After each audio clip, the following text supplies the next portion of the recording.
देखिए, आज के इस वीडियो में हम लोग डिस्कस करेंगे एक बार फिर से पार्सिंग के बारे में। पार्सिंग क्या होता है? किसी भी सेंटेंस को ब्रेक करके समझना कि इसमें कौन सा शब्द कौन सा शब्द कैसे काम कर रहा है। यानी कि हम एक-एक शब्दों को तोड़ेंगे। इसके अलावा हम फ्रेजेस देखेंगे कि कौन सा फ्रेज कैसे काम कर रहा है। हम क्लॉजेस देखेंगे कि उस सेंटेंस में ये क्लॉज कैसे काम कर रहा है, कहीं क्लॉज है या नहीं है। वो पूरा का पूरा सेंटेंस कैसे काम कर रहा है, वो सिंपल है, कंपाउंड है कि कॉम्प्लेक्स है, हम ये देखेंगे। और ये भी देखेंगे कि सेंटेंस में जो शब्द यूज हुए हैं या जो वर्ड यूज हुए हैं, जो क्लॉजेस यूज हुई हैं, वो कैसे फंक्शन कर रही हैं।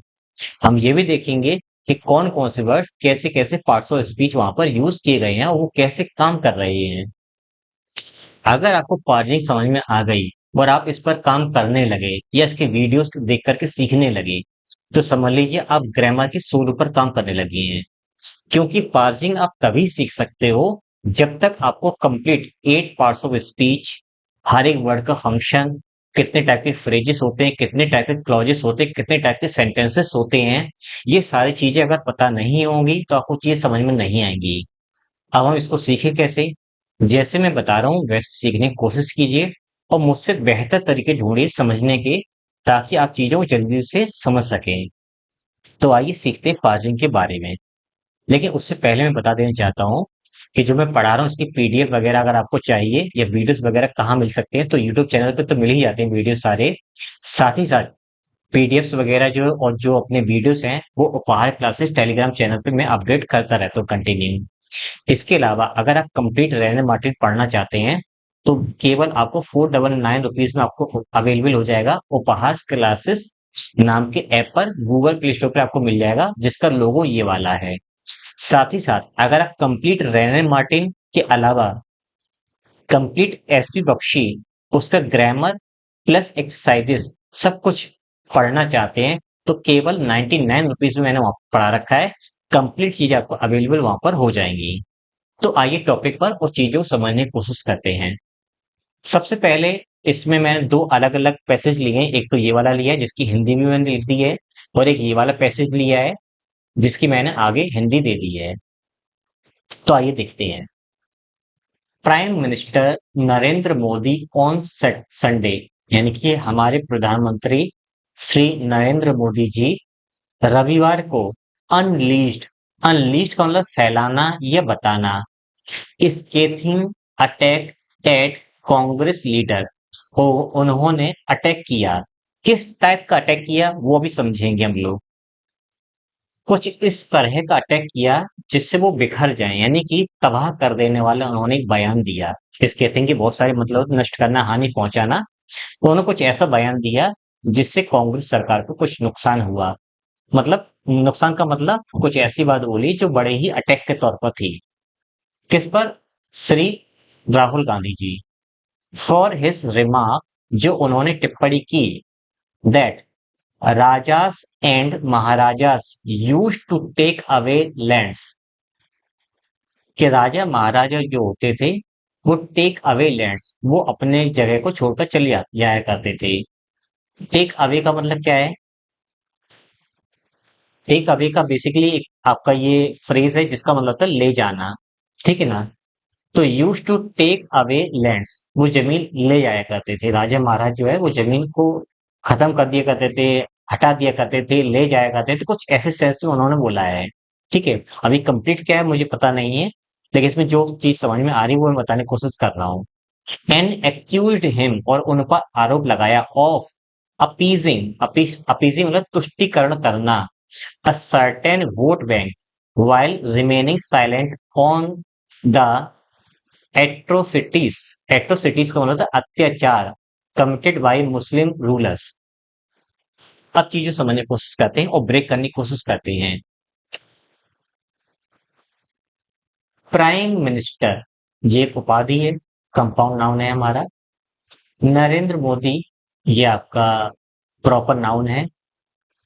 नरेंद्र मोदी ने कब, तो आंसर आया ऑन प्रपोजिशन है, संडे हमारा नाउन है। और ये दोनों के दोनों मिलकर के कर रहे हैं एक प्रपोजिशनल फ्रेज का काम कब किया? संडे को किया। तो ये एडवर्ब फ्रेज है जो कि काम कर रहा है टाइम के बारे में, टाइम को इंडिकेट कर रहा है। अनलीज्ड ये आपकी वर्ब की सेकंड फॉर्म है। कैसी फॉर्म है? वर्ब की सेकंड फॉर्म। इसका सब्जेक्ट कौन है? श्री नरेंद्र मोदी जी। अनलीज्ड फैलाया या बताया क्या? आ स्केदिंग ए डिटर्मिनर। स्केदिंग आपकी पार्टिसिपल एडजेक्टिव है। क्या है? वर्बल एडजेक्टिव है। ए स्केदिंग अटैक, और ये इसका रहा नाउन। ठीक है, ये इसका रहा नाउन। अब ये ए स्केदिंग से लेकर के अटैक तक अगर हम पूरा एक कंबाइंड जोड़ने की कोशिश करें तो ये कहलाएगा नाउन फ्रेज। क्या कहलाएगा? Noun phrase. अटैक किया, किस पर अटैक किया? एट, ये आपका है preposition. Congress leader noun phrase या compound noun. Rahul Gandhi proper noun. ठीक है, कांग्रेस आपका प्रॉपर नाउन है, ये आपका कॉमन नाउन है। किस पर किया? अटैक कहां पर किया? तो ये आपका एक प्रेपोजिशनल फ्रेज है जो कि काम कर रहा है एडवर्ब को और जगह को इंडिकेट कर रहा है कि किस पर किया? राहुल गांधी जी पर किया। क्यों किया? For his remark that. For his remark that, किसी चीज की टिप्पणी पर। किस बात की टिप्पणी पर? की। अब देखिए यहाँ पे ये कंजंक्शन आ गया। राजास एंड महाराजास, राजा और महाराज जो हैं, यूज टू किया करते थे। क्या किया करते थे? टेक अवे, ले जाया करते थे लैंड्स, जमीनों को ले जाया करते थे। क्या करते थे? मुझे मालूम नहीं, कुछ ऐसे इसमें लिखा हुआ है। ठीक है, तो ये आपका एक प्रपोजिशनल फ्रेज है। फॉर हिज रिमार्क, किस बात पर? किस बात पर, है ना? कारण बताया जा रहा है। एडवर्ब फ्रेज आपका है। And conjunction. एक्यूज्ड वर्ब की सेकंड फॉर्म। हिम ऑब्जेक्ट है। ऑफ किस बात के कारण से? अब देखिए एक्यूज के साथ में इसकी प्रेपोजिशन खुद की आती है, फिक्स्ड प्रेपोजिशन होती है ऑफ, जो कि यहाँ पर लगी हुई है। अपीजिंग, अब देखिए ये हमारा प्रेपोजिशन है तो इसके बगल में आएगा इसका ऑब्जेक्ट। तो अपीजिंग जो है वो जेरंड है, ये जेरंडिल नाउन है जो कि ऑब्जेक्ट का काम कर रहा है। किसके ऑब्जेक्ट का? इस प्रेपोजिशन का। अपीजिंग तुष्टिकरण करना। अब ये एक ऑब्जेक्ट भी है और अपने आप में एक वर्ब भी है, तो अपना एक ऑब्जेक्ट भी ला सकती है। Appeasing a certain vote bank, तो वोट बैंक आपका नाउन फ्रेज हो गया या कंपाउंड नाउन हो गया। इसके जस्ट पहले एक एडजेक्टिव आई हुई है, इसके जस्ट पहले एक डिटर्मिनर आया हुआ है। अगर हम तीनों को जोड़ने की कोशिश करें तो हमारा ये कहलाएगा नाउन फ्रेज। क्या कहलाएगा? Noun phrase. वाइल, वाइल एक कंजंक्शन होता है जो टाइम को इंडिकेट करता है। कब? जब रिमेनिंग साइलेंट, साइलेंट बने रहना, है ना? तो ये आपका जेरेंड है, ये आपका साइलेंट एक स्थिति है ना? ये आपका एडजेक्टिव है। और ये आपका रिमेनिंग जो है वो एक लिंकिंग वर्ब है। क्या है? लिंकिंग वर्ब की तरह काम कर रहा है, लेकिन फिलहाल ये जेरंड है इसलिए इसको जेरंड मानेंगे। रिमेनिंग बने रहना। ऑन द एट्रोसिटीज, कहां पर चुप रहना, कहां पर साइलेंट रहना। तो ऑन प्रेपोजिशन ये डिटरमिनर, ये आपका हो जाएगा नाउन। ठीक है, और ये तीनों को मिलकर के कहेंगे हम प्रेपोजिशनल फ्रेज जो कि एडवर्ब का काम कर रहे हैं और इंडिकेट कर रहे हैं जगह का, कि इस जगह पर शांत रहना। कमिटेड किया जाना, अत्याचार किया जाना। यहां पर एक कंजंक्शन और एक वर्ब छुपी हुई है। ठीक है, ये पैसिव वॉइस में पार्टिसिपल आपका फ्रेज है। ये आपका पास्ट पार्टिसिपल फ्रेज है जो कि पैसिव वॉइस में लिखा हुआ है। मुस्लिम आपका प्रॉपर नाउन है, रूलर्स आपका कॉमन नाउन है, दोनों को मिलाकर कहेंगे नाउन फ्रेज। फिर ये प्रपोजिशन है जो कि यहाँ पे ये डूअर का काम कर रहा है इस प्रपोजिशन के लिए। इसके अलावा ये आपकी वर्ब की थर्ड फॉर्म है, ये सेकंड फॉर्म नहीं, ये थर्ड फॉर्म है। क्यों? क्योंकि इस अत्याचार को जो है वो किया गया मुस्लिम्स के द्वारा। तो यहाँ पर एक आपका हम कह सकते हैं कुछ ऐसा कि विच, है ना, वर या which had been committed by Muslim rulers, ऐसा कुछ यहाँ पर है। तो एक आपका कंजंक्शन और एक आपकी वर्ब छुपी हुई है, इसलिए ये आपका वर्ब की थर्ड फॉर्म है। तो आपका पास्ट पार्टिसिपल ये फ्रेज है कंप्लीट आपका। अब डिस्कस करते हैं कि इस सेंटेंस में, इस पैराग्राफ में ये किस टाइप का है, सिंपल, कंपाउंड या कॉम्प्लेक्स। तो आइए देखने की कोशिश करते हैं।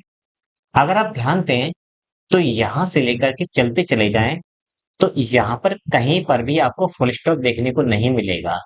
आप देखते जाइए ध्यान से, कहीं पर भी फुल स्टॉप देखने को नहीं मिलेगा। इसका मतलब ये सिंगल सेंटेंस है। 1, 2, 3, 4, 5 लाइनों का एक सिंगल सेंटेंस है जिसमें कंजंक्शन से जोड़ करके सेंटेंस को बनाया गया है। अब कंजंक्शंस कहाँ पर है वो देखते हैं। रिमार्क दैट, ठीक है। इसके बाद यहाँ पे लिखा है देखो एंड, एक्यूज्ड। और एक्यूज किसने किया? मोदी जी ने एक घटनाक्रम के बारे में बताया और उन्हीं ने ही यहाँ पर एक्यूज भी किया है, ठीक है। अगर आप ध्यान दें तो यहां तक सेंटेंस जो है वो सिंपल सेंटेंस ही कहलाएगा। कंपाउंड सेंटेंस क्यों नहीं है? क्योंकि अगर कोऑर्डिनेटिंग कंजंक्शन लगाओ उसके बाद में एक अलग व्यक्ति एक अलग काम कर रहा हो या अलग बात बता रहा हो, वो उसके पहले एक अलग इंसान हो वो अलग काम कर रहा हो या अलग बात बता रहा हो, तब तो कंपाउंड सेंटेंस होगा। यहाँ पर तो एक ही आदमी दो काम कर रहा है, तो इसका मतलब यहाँ पर ये जो है सिंपल सेंटेंस है यहां तक। फिर वाइल के बाद रिमेनिंग। अब यहां पर देखिए, यहाँ पर कोई भी सब्जेक्ट नहीं है और कोई भी वर्ब नहीं है। वर्ब का मतलब मेन वर्ब। तो ये भी यहाँ पर ये आपका एक क्या है, वाइल जो है एक टाइम को इंडिकेट कर रहा है। तो इसका मैं फंक्शन समझना पड़ेगा इस सेंटेंस में कैसे काम कर रहा है। अगर हम वाइल को जस्टिफाई करने की कोशिश करें तो ये देखिए वर्ब तो है नहीं, ये वर्ब है नहीं, इसका कोई सब्जेक्ट नहीं है। फिर क्या ये नाउन है? ये नाउन भी नहीं है। अब ग्रामर में वाइल करता क्या क्या है अगर हम ध्यान दें तो वाइल एक कंजंक्शन है, वाइल एक नाउन है, वाइल एक वर्ब है। अभी ये दोनों तो मैच कर नहीं रहे, इसका मतलब ये कंजंक्शन है और कंजंक्शन है तो ये टाइम को इंडिकेट कर रहा है। और टाइम को इंडिकेट करने वाले कंजंक्शन जो होते हैं वो एडवर्ब होते हैं। इसका मतलब ये कंजंक्शन का काम कर रहा है, यहाँ पर सब्जेक्ट और वर्ब छुपी हुई है। इसके अलावा ये कंजंक्शन टाइम को इंडिकेट करने के कारण यहाँ पर ये एडवर्ब का काम कर रहा है। इसका मतलब अब ये सेंटेंस जो है हमारा कहलाएगा कॉम्प्लेक्स सेंटेंस। कैसे सेंटेंस कहलाएगा? कॉम्प्लेक्स। क्यों कहलाएगा? क्योंकि वाइल लगने के बाद इस सेंटेंस में टाइम के बारे में बातचीत हो रही है और ये एडवर्ब का काम कर रहा है, तो ये कॉम्प्लेक्स सेंटेंस है। अब आइए एक और देखते हैं पैराग्राफ और समझने की कोशिश करते हैं इसमें क्या क्या चीज दी गई है। Summer is the ideal time to breathe a new life into your living spaces with a burst of fresh, vibrant decor. Decor का मतलब होता है डेकोरेशन ऑफ द रूम, मतलब सजाना और कुछ काम में लग जाना, अच्छे काम करने में, सजाने संबंधित।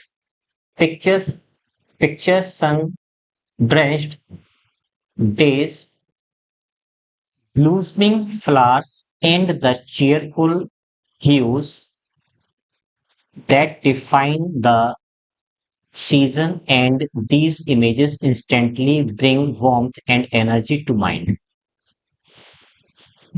Summer is the ideal time to breathe. Summer जो है वो एक आइडियल टाइम है, तो summer noun is the ideal time, वो हमारे लिए एक आइडियल टाइम है। किस चीज के लिए? ब्रीथ करने के लिए। ब्रीथ क्या करने के लिए? अ न्यू लाइफ, एक नया जीवन ब्रीथ करने के लिए। इनटू योर लिविंग स्पेसेस, जहां पर भी आप रहना चाहते हो वहां पर आपको एक न्यू लाइफ जीने का मौका मिलता है। With a burst of fresh vibrant decor, एक अलग ही माहौल आपको फ्रेश और वाइब्रेंट देखने को मिलता है, सजा हुआ अच्छा सा माहौल। पिक्चर सन, जो सूर्य है ड्रेंच्ड, तरबतर कर देता है, वो गर्मी पैदा कर देता है। डेज मतलब जो गर्मियों के मौसम होते हैं उसमें सूर्य जो है वो काफी गर्म होता है और इसी समय में हमें खिले हुए फूल भी देखने को मिलते हैं। ब्लूसमिंग का मतलब खिला हुआ। And the cheerful huge, cheerful का मतलब प्रसन्न होता है, ह्यूज का मतलब कलर होता है। अब इसका मतलब ये हुआ कि बहुत ही अच्छे खिलखिलाते रंग, मतलब बहुत ही अच्छा मौसम होता है और बहुत ही वाइब्रेंट चीजें हमें देखने को मिलती हैं, फ्रेशनेस देखने को हमें मिलती महसूस होती है। दैट डिफाइन, और ये चीज डिफाइन करती है द सीजन, उस सीजन को। And these images instantly bring, और ये इमेजेस जो हैं वो तुरंत ही लाती हैं warmth and energy to mind, मन को तरोताजा करने में ये हेल्प करती हैं, ये ताजगी उसमें ला देती हैं। पहले इसको देखते हैं, फिर अगले वाला पार्ट देखेंगे। समर, ये हमारा है सब्जेक्ट। इज लिंकिंग वर्ब है, क्योंकि इसके बाद मेन वर्ब में आईएनजी नहीं जुड़ा हुआ है, इसलिए लिंकिंग वर्ब है। द डिटर्मिनर, आइडियल, यहाँ पर एल, जैसे एक्सेप्शनल में एल लगा होता है, ऐसे आइडियल में एल लगा है, इसका मतलब ये एडजेक्टिव है। इसके बाद टाइम हमारा नाउन है। To breathe, to breathe basically है तो इन्फिनेटिव, लेकिन इस टाइम के लिए एडजेक्टिव फ्रेज का काम कर रहा है ये। ब्रीथ वॉट, तो आंसर आया a determiner new adjective life. Breathe what, a new life. तीनों को मिलाएंगे तो कहलाएगा ये noun phrase. Into your living spaces, कहां पर, तो ये preposition, possessive adjective, living spaces, रहने वाले स्पेसेस में, ना नी ने, ये जेरंड है। स्पेसेस आपका ऑलरेडी एक नाउन है। अब तीनों को अगर जोड़ करके बोलेंगे तो ये प्रेपोजिशनल फ्रेज है। क्या है? Prepositional phrase. ये एक जगह को इंडिकेट कर रहा है, और प्लेस को इंडिकेट करने वाले जो फ्रेजेस होते हैं वो हमारे कहलाते हैं एडवर्ब फ्रेज। क्या होते हैं? Adverb phrase. कैसे? इसमें क्या चीज देखने मिलती है? तो with preposition, determiner, burst. Burst क्या है? पास्ट पार्टिसिपल हमारा है, थर्ड फॉर्म में लिखा हुआ है, ऑफ प्रपोजिशन है। Fresh adjective, vibrant adjective, decor. Decor क्या है? एक नाउन है। ठीक है। अब तीनों को कंबाइन करते हैं, with a burst of fresh and vibrant decor. ये मैनर को इंडिकेट कर रहा है कि इस तरह से चीजें हमें देखने को मिलेंगी, तो ये हमारे एक एडवर्ब फ्रेज है। क्या है? Adverb phrase. पिक्चर सन, पिक्चर जो है सन की, क्या है? नाउन फ्रेज है। ड्रेंच्ड, ये हमारी वर्ब की सेकंड फॉर्म है। डेज, तो ये ऑब्जेक्ट है इस ड्रेंच्ड का। ठीक है। उसके बाद ये वर्ड जो इसमें आईएनजी लगा हुआ है, ये हमारा जेरंड है, के प्रेजेंट पार्टिसिपल है। तो खिले हुए फूल, तो हुआ हुए हुए का जो सेंस देता है वो हमारा पार्टिसिपल कहलाता है। इसको मतलब ये प्रेजेंट पार्टिसिपल है, जो कि एडजेक्टिव का काम कर रहा है इस फ्लास के लिए। अब इन दोनों को कंबाइन करेंगे तो ये हमारा कहलाएगा नाउन फ्रेज। एंड कंजंक्शन है, द डिटरमिनर, चीयरफुल, FUL जिस शब्द के लास्ट में आता है वो बन जाता है एडजेक्टिव। ह्यू में एस जुड़ा हुआ है, ये प्लूरल नाउन है जिसका अर्थ होता है रंग। अब इन तीनों को कंबाइन करेंगे तो ये हमारा कहलाएगा नाउन फ्रेज। क्या कहलाएगा? Noun phrase. अब यही फ्रेज के लिए एक रिलेटिव क्लॉज जुड़ी हुई है, जिसका कंजंक्शन दैट है, प्लस ये सब्जेक्ट भी है इस डिफाइन का। अब ये ह्यूज जो है वो प्लूरल है, इस वजह से अगली बार डिफाइंस ना लिख करके डिफाइन लिखा जाएगा, क्योंकि इसका सब्जेक्ट प्लूरल है। फिर इसका लगा है डिफाइन व्हाट, तो आंसर आया द डिटरमिनर सीजन्स। तो इस डिफाइन का जो ऑब्जेक्ट है द सीजन्स है, द सीजन्स अपने आप में एक नाउन फ्रेज है। फिर एंड कंजंक्शन लगा हुआ है, ये डिटरमिनर है। इमेजेस, इमेजेस ये हमारा नाउन है। इन दोनों को मिलाएंगे तो कहलाएगा नाउन फ्रेज। इसका मतलब ऑब्जेक्ट, एक अपना ऑब्जेक्ट ये है, एक अपना ऑब्जेक्ट ये है। इंस्टेंटली, कैसे? तुरंत। इसका मतलब ये एलवाई जिसके लास्ट में जुड़ता है वो होता है एडवर्ब, जो कि ये मैनर को इंडिकेट कर रहा है कि इमीडिएटली का सेंस ला रहा है। तो ये सीजन और जो इमेजेस हैं वो क्या लाती हैं? ब्रिंग, तो ये हमारी वर्ब है, प्लूरल फॉर्म में लिखी हुई है। वार्मथ एंड एनर्जी, वार्मथ ये हमारा क्या है? ब्रिंग वार्मथ, तो ये हमारा नाउन है। जो एडजेक्टिव है उससे जब टीएच जोड़ते हैं तो वो हमारा नाउन बन जाता है। फिर एंड कंजंक्शन है, एनर्जी भी हमारा नाउन है। और एनर्जी किसको दिया जा रहा है? जो रिसीवर है वो हमारा माइंड नाउन है। और जब कोई चीज रिसीव करता है कोई इंसान, जैसे कि टू द प्रिंसिपल, तो प्रिंसिपल को ये चीज रिसीव हो, उनको ये प्राप्त हो, तो कोई चीज रिसीव करने के लिए हम लोग टू का यूज करते हैं। ये हमारा कहलाएगा प्रेपोजिशन। ये सारी चीजें इसमें रही। अब मैंने काफी चीजें आपको समझा रखी हैं अलग अलग वीडियोस में, कि कोई सिंपल है, कंपाउंड है, कॉम्प्लेक्स सेंटेंस है। अब मैं आपको ये समझाना चाहता हूँ, समझाना नहीं बल्कि पूछना चाहता हूँ कि मुझे कमेंट में बताइए कि ये सेंटेंस सिंपल है अगर सिंपल है तो कोई प्रॉब्लम नहीं है। कॉम्प्लेक्स अगर है तो इसमें किस कंजंक्शन की वजह से ये कॉम्प्लेक्स बना है। अगर ये कंपाउंड सेंटेंस है तो किस कंपाउंड कंजंक्शन यानी किस कोऑर्डिनेटिंग कंजंक्शन की वजह से ये कंपाउंड बनाया है। और कॉम्प्लेक्स है तो किस सब ऑर्डिनेटिंग कंजंक्शन की वजह से ये कॉम्प्लेक्स सेंटेंस बना है, ये मुझे आप कमेंट में बताइए। इसके बाद एक पैसेज और देखते हैं, फिर आगे बढ़ते हैं। पैसेज नहीं बल्कि इसको पैराग्राफ बोलेंगे।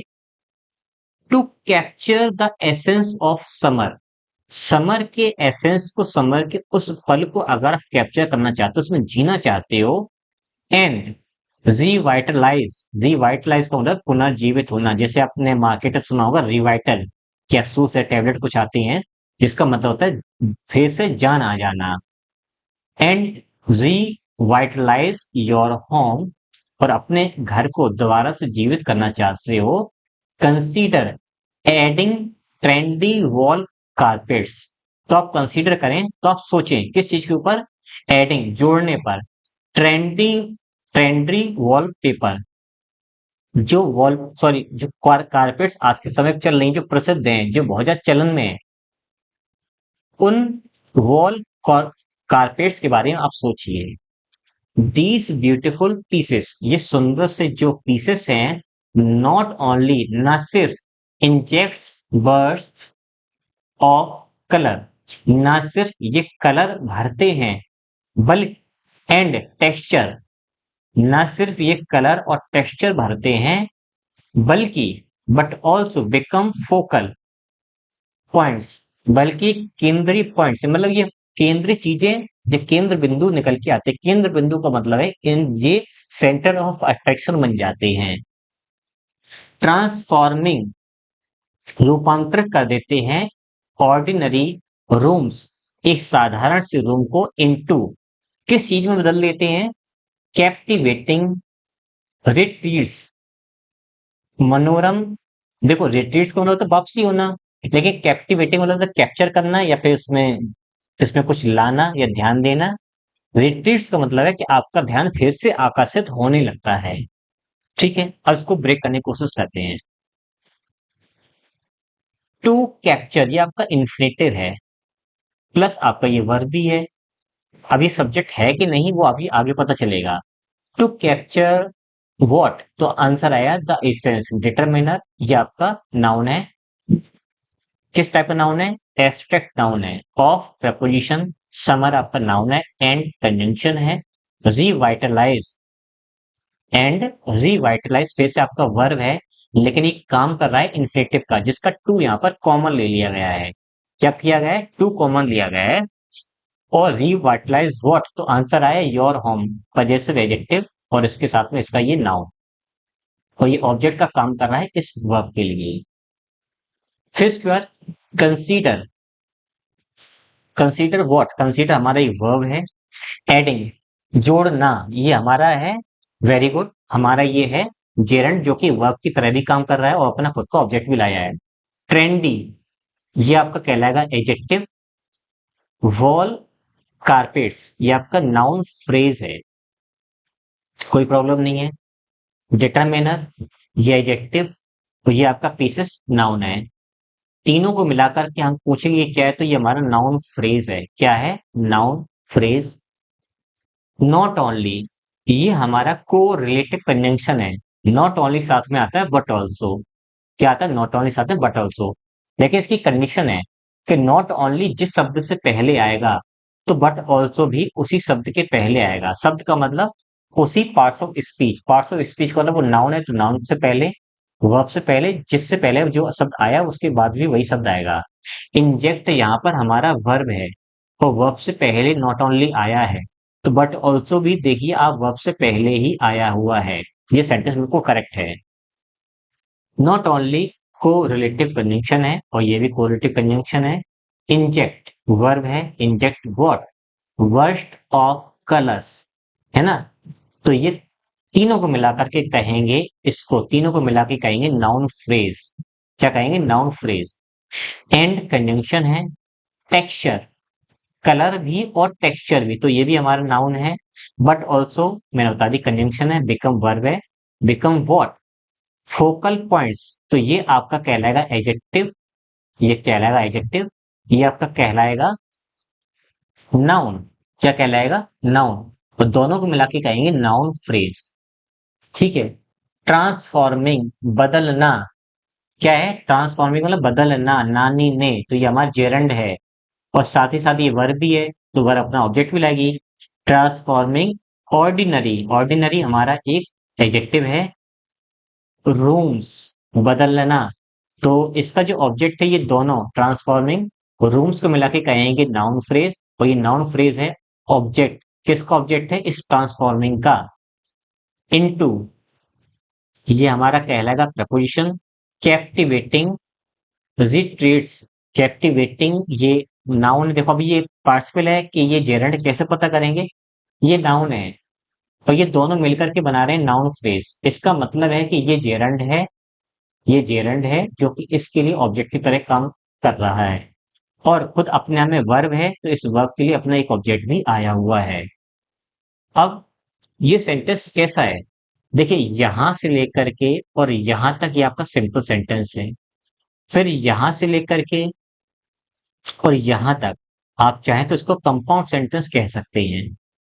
अब कहोगे सर कि ये पूरा का पूरा जो पैसेज है या पैराग्राफ है, इसको हम क्या बोलेंगे?